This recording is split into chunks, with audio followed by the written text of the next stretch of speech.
Let's just get this out of the way now. God damn it, this game is good. Of all the games I've played as a young kid, I've sunk the most time into this game and Pokemon Yellow. Playing hundreds of matches over the years with my uncle growing up, it was a great time. But unfortunately, growing up has taught me that memories of games are often shaded with rose-tinted glasses, and usually memories intensify the level of fun of the actual game. So when I was a little nervous when I picked this up, thinking, shoot, is it going to live up to my old expectations? And now let me tell you, this thing is just fantastic. Everything just fits together so well. In Tekken 3, everything's just phenomenal. The intro starts you off with a little appetizer of the unlocked character, showing quick snippets of each character's story and background before bringing you to the main menu. The main menu is simple, yet so much more intense than other interfaces of the time. It's just great. You jump into the arcade menu and bam, some cool selection music and some high-res JPEGs, for the PS1 era. The gameplay is just great. It honestly plays faster and more responsively than I remember, and combos flow just so smoothly. And even though the game focuses on directional inputs instead of joystick inputs like in Street Fighter, it still has an abnormal level of accuracy that just feels so satisfying.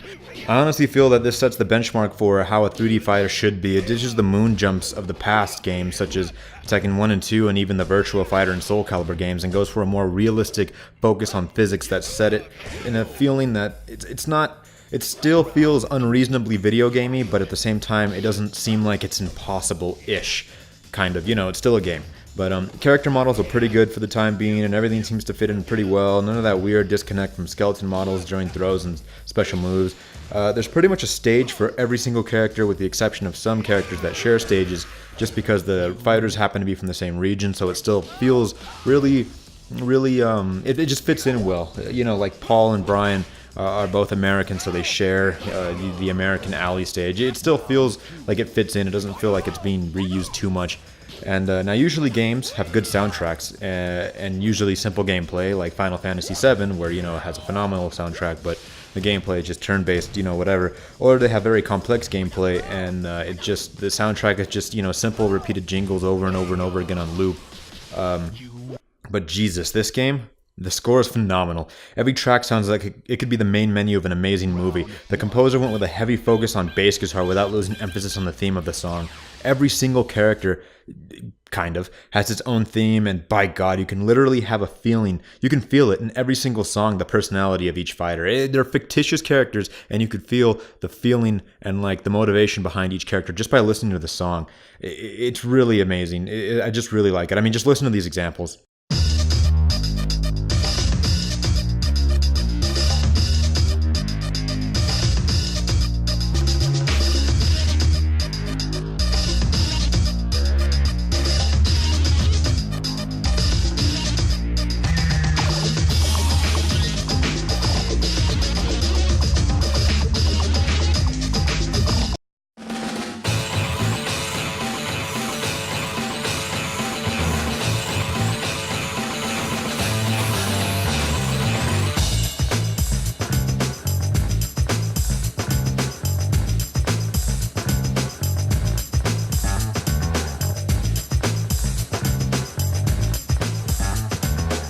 If it sounds like I'm oozing too much over the sound, I do have a knack and focus for an attention for music composition, but shit, it's really good, damn it. Whew. Now onto the cons of the game.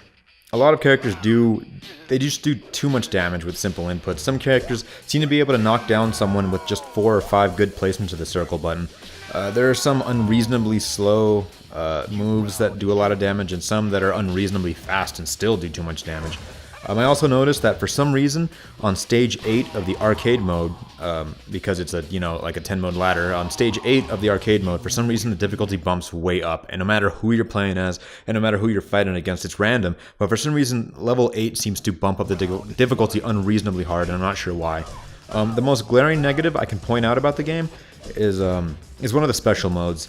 You see, as well as having the basic extra modes that most fighters have, such as survival mode, 2-player, and time attack, Tekken also has Tekken Ball, which is a fun mix of fighting and volleyball, Tekken Force, which is like a love letter to classic beat-em-ups, But that love letter is just it's written in really dirty cursive. You see, it's a 3D fighter, as we know, and the plane on which you fight is usually pointing you towards your opponent, which is totally great, unless you have multiple enemies on screen, like in an old style beat 'em up. Now, the game will try to auto lock onto an enemy, but it doesn't seem to be based on proximity. The camera controls will sometimes completely flip on you to accommodate for the enemy that the game just decides it wants you to fight. Now, it gets really inconvenient when you're facing 2 or more enemies that come from any different direction pairs.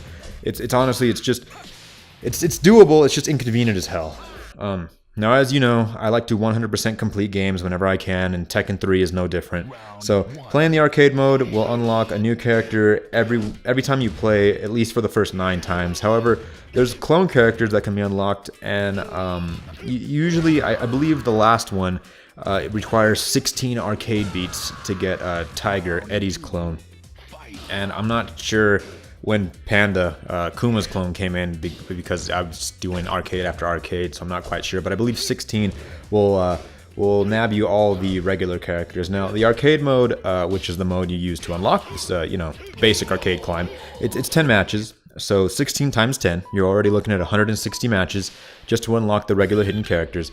Now, moving on to one of those special modes I mentioned earlier, Tekken Ball is it's only unlocked once you beat arcade mode with the first 10 characters that are unlocked from the beginning. Now, beating one match will nab you the first secret character, and that's Gon.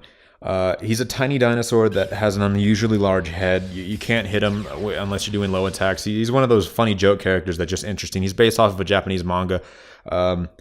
It's really interesting. I really like the addition. It's one of those things where, Tekken is more of a realistic yet, very unrealistic fighter in the fighting genre, and yet every so often, they'll just have these characters thrown in. And this time it's looking like it's Gon, who is at least, he's one of the 2 secret characters. Finally, we move on to the last secret character, which is acquired through Tekken Force. So Tekken Force is, the beat 'em up we discussed earlier. Tekken Force requires you to play 4 different segments of beat 'em ups, which are followed by a boss character for each segment. So, play a segment, boss, play a segment, boss, play a segment, boss, play a segment, final boss.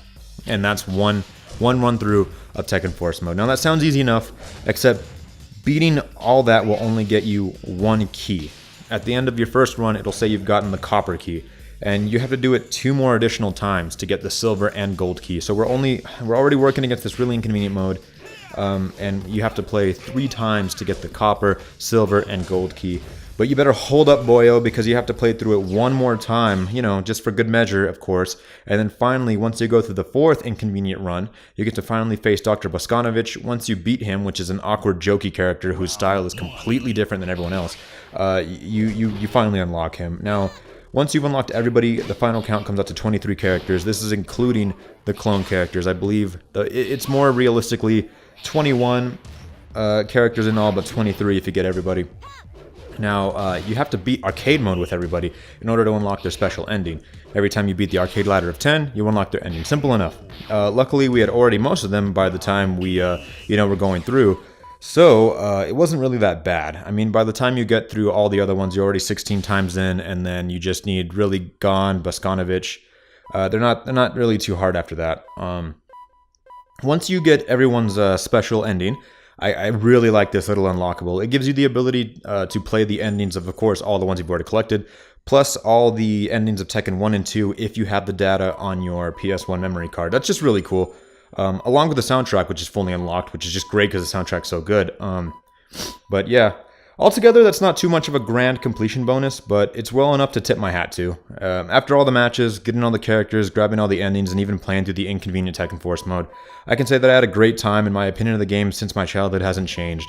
And I think we all owe this game a tip off to the old bargain of what the advancements of 3D fighting was going to look at the time, the future of 3D fighting, and I could see why this game is what many call one of the best PS1 games of all time.